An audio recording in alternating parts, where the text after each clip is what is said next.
Welcome to our College Briefing program. Today, we've got a mix of intriguing and downright quirky stories from around the globe, so let's dive right in. First off, Rose Dugdale, an English heiress turned IRA militant, has passed away at 82.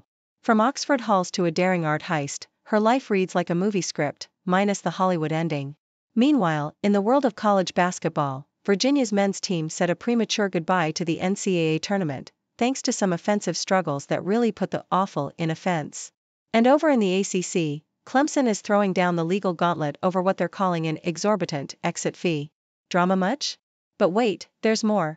Howard University's basketball team showed heart but couldn't quite seal the deal in the NCAA's First Four, proving yet again that sports can be as unpredictable as a weather forecast in spring. In lighter news, Finland has been crowned the happiest country on the globe for the 7th year running. Makes you wonder if they've discovered the secret to life, or if it's just something in the water. And for a dash of the absurd, an Ohio dad found himself in hot water after bombarding his kid's school and the police with complaints about homework. Yes, homework. Lastly, we've got a bit of everything from the Bank of Japan's stimulus stumble to the latest in school construction votes, and even a debate on whether AI is reliable enough to grade student work. It's a smorgasbord of news that's sure to pique your curiosity. So, stay tuned for all the details on these stories and more. Please continue watching for more in-depth content.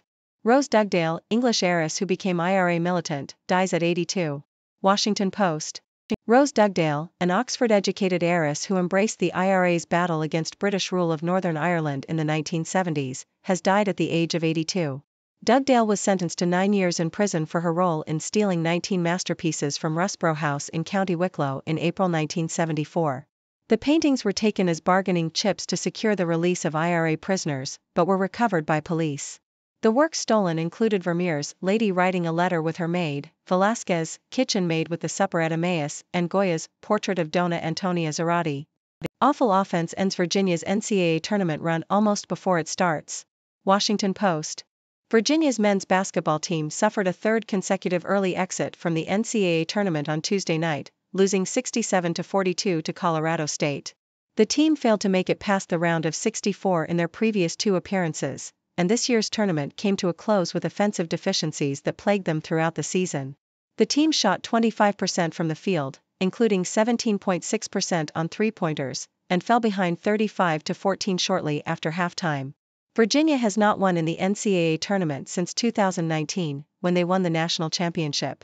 Clemson joins Florida State, sues ACC over exorbitant exit fee. Washington Post. Clemson University has filed a lawsuit against the ACC conference, claiming that its withdrawal fee is too high and it gives the ACC too much control over its media-related revenue. It also says that the ACC has misled the public to believe that members have given the ACC their media rights through 2036. The ACC says it is confident that its agreements with members will be upheld in court. Howard dominates late but can't complete comeback in First Four loss. Washington Post. Howard University's men's basketball team was defeated by fellow number 16 seed Wagner's 71-68 in the NCAA's men's First Four game. However, the journey to the tournament was a victory in itself for Howard, which battled a series of injuries to secure a second consecutive tournament appearance. The team trailed by 13 points with 3 minutes left to play, but was unable to make up the deficit. Despite the loss, players said they were proud to have made it to the tournament and will remember the connections they made as a team. New report reveals the world's happiest countries, ranked. South China Morning Post. Finland has been ranked as the happiest country in the world for the 7th consecutive year, according to the annual UN-sponsored World Happiness Report. Nordic countries dominated the top 10, with Denmark, Iceland, and Sweden following Finland. The United States and Germany did not make the top 20 for the first time since the report began over a decade ago. Afghanistan remained at the bottom of the rankings. The report measures happiness based on individuals' self-assessed evaluations of life satisfaction, as well as factors such as GDP per capita, social support, and corruption.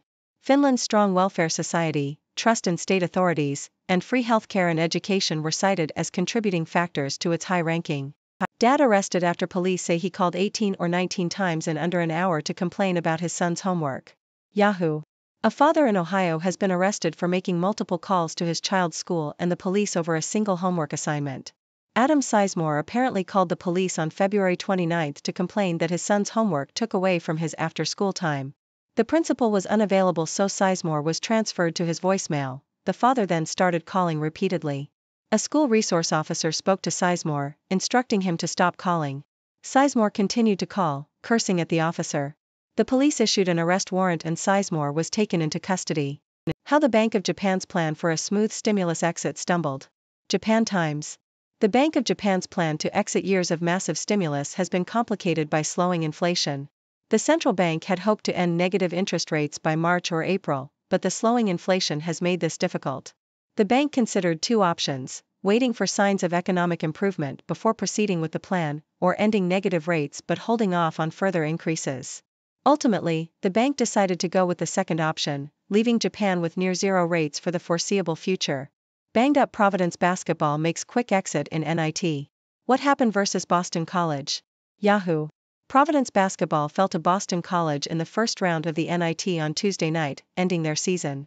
Former Big East rival Boston College made a couple key plays in the last minute to hold off Providence and win 62-57. Claudell Harris Jr. made a go-ahead three-pointer with 52.1 seconds left to snap a 57-57 tie and followed with a clean steal on the ensuing possession. Harris then chased down a miss on the fast break to convert a layup. Corey Floyd Jr. and Garwi Dual lead the Friars with 21 and 17 points, respectively. Providence was left with a 7-man scholarship rotation for its first bid in this event since 2018-19. Providence coach Kim English said, "Disappointing loss, disappointing season from an outcome standpoint. But as we start to build some of the characteristics of our group and program, I thought our guys showed great resolve and resiliency." Will Biden and Trump debate? Yahoo! U.S. President Joe Biden's campaign has not confirmed whether he will participate in debates with his predecessor Donald Trump. The Republican National Committee has already ruled out participation in any debates, and Trump has challenged Biden to debate issues anytime, anywhere. 3 debates have been scheduled for 2024. Heath, North Fork issues to build new schools go down to defeat. Yahoo! Both Heath City Schools and North Fork Local School District have had their proposals to build new schools rejected in the latest election. In Heath, voters turned down a $7.1 $58 million issue, following another rejection in November. The proposal would have provided funds for a new middle school and auditorium, as well as other facilities. Meanwhile, North Fork's proposal to build a new middle school and auditorium was also defeated. The bond would have been $5.30 million for each $1 of taxable value over 37 years, and would have cost $186 for each $100,000 of the county auditor's appraised value. Twitter wants Indiana State basketball over Virginia in March Madness after horrid first half. Yahoo! Fans on social media have expressed support for Indiana State to replace Virginia in the NCAA tournament after the Cavaliers scored just 14 points in the first half of their playing game against Colorado State. Indiana State was controversially left out of the tournament despite its high net ranking, and fans believe the team would have put on a better performance than Virginia. The Sycamores will instead participate in the NIT. Harris leads Boston College over Providence 62-57 in NIT. Associated Press. Boston College defeated Providence 62-57 in the NIT tournament. Claudell Harris Jr. scored 17 points, including a go-ahead three-pointer, for Boston College. Jaden Pierre led Providence with 21 points. Boston College led 31-30 at halftime. 2 in 3 teachers say AI is too unreliable to assess pupils' work, survey. The Independent. More than 10% of UK teachers believe that grades should be reformulated to take into account the use of artificial intelligence, AI, according to a survey of 1,012 teachers. The poll also found that 63% of teachers thought AI was too unreliable to assess pupils' work effectively. However, 54% thought that students should be taught the ethical implications of AI, and 38% believed that pupils should have a foundational understanding of AI through coding and computer science lessons. This was village life in Britain 3,000 years ago. New York Times.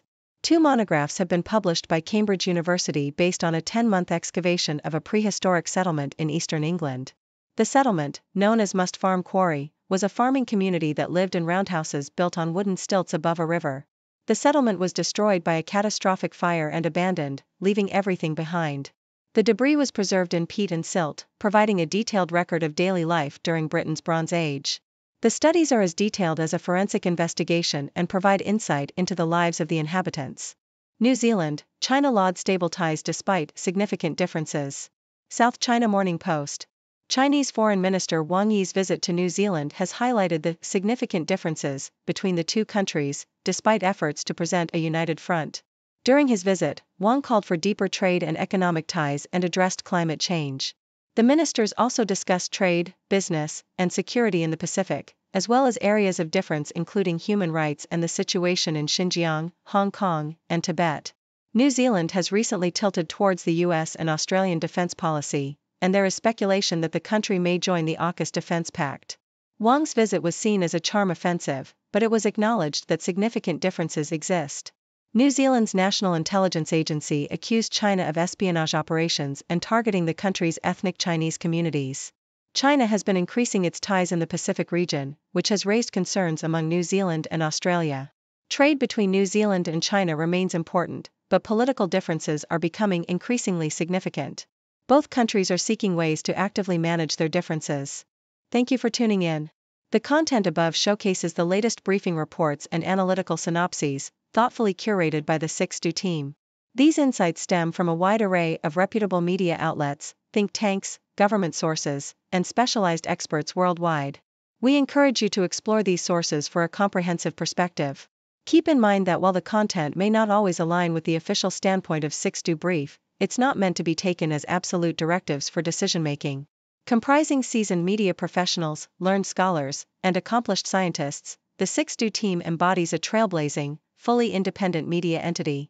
To customize 6Do Brief to meet your professional needs, you have the option to subscribe to a diverse array of briefings on our website, 6dobrief.com. Regardless of your location, you can conveniently receive 6Do Brief via email.